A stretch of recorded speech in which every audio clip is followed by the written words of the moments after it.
മാമക്കൽ കടയുണ്ടായിരുന്നു, അത് മൊത്തം നശിച്ചു പോയി. നമുക്കൊരു 15 ലക്ഷം രൂപയുടെ നഷ്ടം വന്നിട്ടുണ്ട്. എന്താണ് അവസ്ഥ ഇപ്പോൾ കടയുടെ? കട ഇതുവരെയും ഇനി അടുത്ത വെള്ളം കയറുമെന്ന് ഓർത്ത് പ്രതീക്ഷിച്ച് ഇങ്ങനെ ഇരിക്കുക. അത് കഴിഞ്ഞിട്ട് ക്ലീൻ ചെയ്യാമെന്ന് ഓർത്തിട്ട് ഇരിക്കുക. ഇനി മുന്നോട്ട് നടത്താവുന്ന കാര്യമൊന്നും തീരുമാനിച്ചില്ല. കാരണം എല്ലാ വർഷവും ഇങ്ങനെ പ്രളയം വരുവാണെന്നുണ്ടെങ്കിൽ ഇന്നിപ്പോൾ 10 ലക്ഷം 15 ലക്ഷം രൂപ മുടക്കി വീണ്ടും ചെയ്തിട്ട് അത് നമുക്ക് പ്രയോജനം ഇല്ലെങ്കിൽ അടുത്ത വർഷം ഇങ്ങനെ ആയാൽ നമുക്ക് ബുദ്ധിമുട്ടാണ്. എന്ത് കടയായിരുന്നു? റെസ്റ്റോറൻ്റ് ആയിരുന്നു, ഹാപ്പി ഡേ റെസ്റ്റോറൻറ്റ്.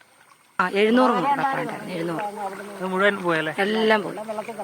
ഒത്തിരി പൈസ ഞങ്ങൾ കടമെടുത്ത് ചെയ്തതാണ്, എല്ലാം നഷ്ടപ്പെട്ടു പോയി. 3 മാസം കൂടെ കഴിയുമ്പോൾ അത് പറിക്കായിരുന്നു. പക്ഷെ ഇങ്ങനെ ഒരു പ്രതിസന്ധി ഉണ്ടാകാൻ നമ്മൾ ഓർത്തില്ല. വളരെ ഒത്തിരി പ്രയാസമുണ്ട്, ഒരു പ്രയോജനം ഇല്ലാതായി പോയല്ലോ. കാണുമ്പോൾ സങ്കടം വരും. റാന്നിയിൽ ഇപ്പം അല്പം മഴ മാറി നിൽക്കുന്നുണ്ടെങ്കിലും വലിയ രീതിയിലാണ് വെള്ളം ഉയർന്നിട്ടുള്ളത്. ഞാനിപ്പോൾ നിൽക്കുന്ന റോഡിലാണ്. ഇവിടെ നിൽക്കുമ്പോൾ എനിക്കെൻ്റെ മുട്ടിനൊപ്പം വെള്ളം ഉണ്ടെങ്കിൽ കൂടിയും കുറച്ചങ്ങോട്ട് പോകുമ്പോൾ എൻ്റെ അരക്കൊപ്പം തരത്തിൽ വലിയ രീതിയിലുള്ള വെള്ളമാണ് അവിടെ ഉള്ളത്. എന്താണ് അപ്പുറത്തേക്ക് പോകുമ്പോൾ ഒരു സാഹചര്യം? നേരത്തെ നിങ്ങൾ അങ്ങോട്ട് പോകുന്നത് കണ്ടായിരുന്നു.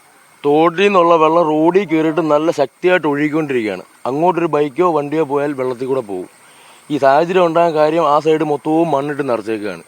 തോടിൻ്റെ സൈഡ്, അതായത് സിറ്റാട് സ്കൂളിൽ ബണ്ടുപാലം തൊട്ട് പേട്ട മിനിയുടെ അവിടം വരെയും എല്ലായിടവും മണ്ണിട്ട് നിറച്ചു.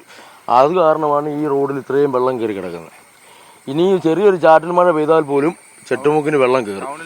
ചെട്ടുമുക്കിന് ഇങ്ങനെ വെള്ളം കയറുന്നതല്ലായിരുന്നു, റോഡൊക്കെ കുറച്ച് കിളത്തിയതാണ്. എങ്കിലും റോഡിനേക്കാളും കിളത്തിയാണ് അവരിപ്പോൾ മണ്ണിട്ട് നികത്തിയിരിക്കുന്നത്. അതിനാൽ ചെറിയൊരു ചാറ്റൽ മഴ പെയ്താലും അവിടെ വെള്ളമാണ്.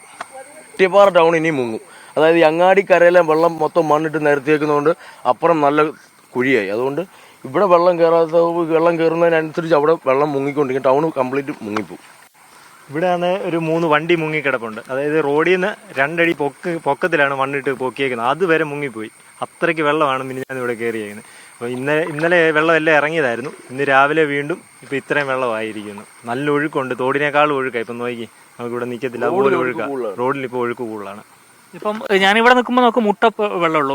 അങ്ങോട്ടൊക്കെ പോകുമ്പോൾ എങ്ങനെയാണ് വെള്ളത്തിന്റെ അളവ്? അങ്ങോട്ട് പോകുമ്പോൾ അരയറ്റത്തിന് മേളിൽ വെള്ളമുണ്ട്. അങ്ങോട്ട് പോകുന്നിടത്ത് ഒരാൾ മുങ്ങുന്ന വെള്ളമുണ്ട്. ഇവിടെ ഉണ്ടായിരുന്ന ആളുകളൊക്കെ നേരത്തെ തന്നെ മാറ്റി താമസിച്ചു. ഇവിടെയുള്ള ആൾക്കാരെയൊക്കെ അങ്ങേ സൈഡിലുള്ളവരെല്ലാം മാറ്റി താമസിച്ചാണ്. മിനിഞ്ഞാത്ത വെള്ളത്തിൽ അവിടെ 2 നിലയെല്ലാം, താഴത്തെ നില ഫുള്ള് മുങ്ങി. 2 വണ്ടി ഇപ്പോഴും മുങ്ങിയത് അവിടെ കിടപ്പുണ്ട്, എല്ലാം കിടപ്പുണ്ട്.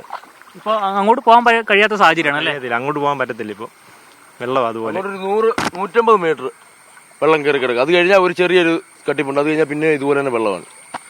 എന്തായാലും മൂഴിയാർ ഡാം തുറന്നിരിക്കുകയാണ്. ഏകദേശം 1-2 മണിക്കൂർ കഴിയുമ്പോഴത്തേക്കും തുറന്ന് 1-2 മണിക്കൂർ കഴിയുമ്പോഴത്തേക്കും നമ്മളിപ്പോൾ നിൽക്കുന്ന റാന്നി ഭാഗത്തേക്ക് ആ വെള്ളം എത്തും. അപ്പോൾ വീണ്ടും ഈ വെള്ളം ഉയരുമെന്ന ഒരു ആശങ്ക നിലനിൽക്കുന്നുണ്ട്. പക്ഷേ അതിനൊക്കെ നേരിടേണ്ട എല്ലാ സജ്ജീകരണങ്ങളും ഒരുക്കിയെന്നാണ് അധികൃതർ പറയുന്നത്. പക്ഷേ ഇപ്പോൾ മഴ അല്പം മാറി നിൽക്കുന്ന ആശ്വാസകരമായ കാര്യം തന്നെയാണ്. പക്ഷേ ആ വെള്ളം കൂടി എത്തുമ്പോൾ ഇപ്പോൾ ഉണ്ടാകുന്ന ജലനിരപ്പ് വീണ്ടും ഉയരും. അപ്പോൾ വീണ്ടും പല സ്ഥലത്തും വെള്ളം കയറാൻ സാധ്യതയുണ്ടെന്നും ഇതുമായി ബന്ധപ്പെട്ട അധികൃതരും ഒക്കെ തന്നെ സൂചന നൽകുന്നുണ്ട്. എന്തായാലും ഈ നിലവിൽ പത്തനംതിട്ട ജില്ലയിൽ ഓറഞ്ച് അലർട്ട് പ്രഖ്യാപിച്ചുള്ളത്. പക്ഷേ മഴ മാറി നിൽക്കുന്നു. ഉച്ചയ്ക്ക് ശേഷത്തെ സാഹചര്യം എങ്ങനെയാണെന്ന് നമുക്ക് പറയാൻ കഴിയില്ല.